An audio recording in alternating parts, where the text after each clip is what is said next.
के माध्यम से आप लोगों के बीच में चलकर ये बताने का काम कर रहे हैं, हम लोगों को निर्देश देकर ये भेजने का काम कर रहे हैं कि आपके बाबा साहब का संविधान आज खतरे में है, बाबा साहब का दिया हुआ आरक्षण आज खतरे में है, बाबा साहब के दिया गया सब आपको मालूम होना चाहिए। चाहे आरबीआई एक मिनट बाबा साहब का दिया गया संविधान खतरे में है, देश के सारी संस्थाएं खतरे में है।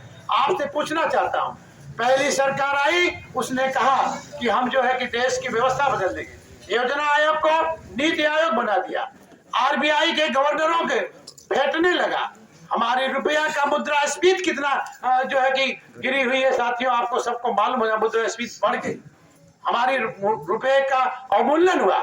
यही मुख्यमंत्री गुजरात नरेंद्र मोदी गुजरात के जब मुख्यमंत्री हुआ करते थे तो कहते थे जिस देश का रुपया गिरता है वो सरकार की सबसे कमजोर मानी जाती है।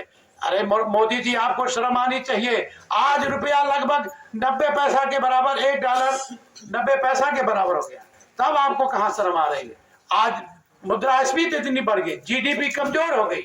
साथियों मैं कहना ये चाहता हूं, देश दिवालिया के कगार पे चला गया, देश दिवालिया के कगार पे तब चला गया जब टैक्स 60% हो गया, जीएसटी का टैक्स अलग, इनकम टैक्स का अलग, और कहीं रजिस्ट्री कराने जाइए उसका अलग। इतना टैक्स अंग्रेजों के जमाने में भी नहीं था। सबसे ज्यादा टैक्स लोग कहा करते थे कि औरंगजेब ने लगाया था, आज औरंगजेब से ज्यादा टैक्स भारतीय जनता पार्टी लगा रही है। साथियों देश का बच्चा बच्चा, ये बच्चों की किताबों पे, बच्चों की पढ़ाई पे, बच्चों के कपड़ों पे तो टैक्स ही है। टैक्स तो यहाँ तक है साथियों कि मुर्दा के कफन में भी टैक्स लगा दिया गया। ऐसी निकम्मी सरकार, ऐसी निकम्मी सरकार जो कफन न दे सकी कि लाखों लाखों लोग कोरोना में मर गए और उनको हम दफना नहीं पाए, उनको जला नहीं पाए, जो लकड़ी नहीं दे पाई, जो जला नहीं पाई, वो कहती है धर्म की बात करती है, वो यहाँ की आस्था की बात करती है। हमारे भारतीय संस्कृति में हर व्यक्ति को जलाने और दफनाने की परंपरा है। इसने तो ले जाके चील कौवे और जानवरों को खिला दिया। क्या आप लोग माफ करेंगे?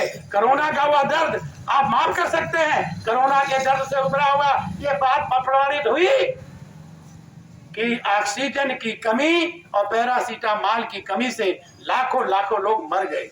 यह सरकार अगर चेतती, अगर आपकी हितैषी होती तो आज ऑक्सीजन की फैक्ट्री लगाती, आज दवाई की फैक्ट्री लगाती, लेकिन लगा क्या रही है आप लोग जान सकते हैं।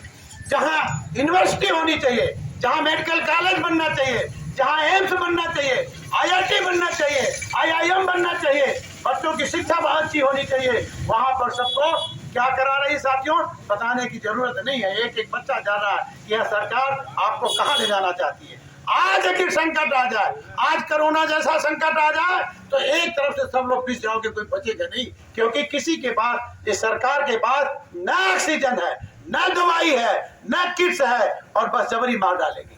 साथियों मैं आपको बताना चाहता हूं, आप आज 5 किलो राशन की बात हमारे संजय भाई ने बताया। हम तो कहते हैं साथियों, मीडिया के साथी हैं, केसी जी यहाँ, केसी मिश्रा जी हैं, यहाँ अन्य साथी आए हैं, आप पूछिए। मैं पूछना चाहता हूं कि ये झोला जो जब बढ़ता है राशन तो वहां पे मोदी और योगी जी का जो झोला पे उनकी फोटो लगी रहती है, वो पैसा कहां से आता है? एक साथी ने बताया, कहा कि खाए गए ने चीनी, पी गए ने तेल, ई देखा बीजेपी का खेल। खाए गए ने चीनी और पी गई ने तेल, ई देखा बीजेपी का खेल। ये भाई गलत कर रहा हूं कि सही कर रहा हूं? ताली बजाओ जोर से, लोगों को मालूम हो। इनके पास इतना धन नहीं, हमारे कोटेदार भाई बैठे हैं, इन लोगों को इतना दबाव रहता है। आप बताइए कि तेल और चीनी कहां चली गई? सरकार से पूछ लीजिए, सरकार से पूछ लीजिए कि गरीब बच्चों का वजीफा कहां चला गया, सरकार से पूछ लीजिए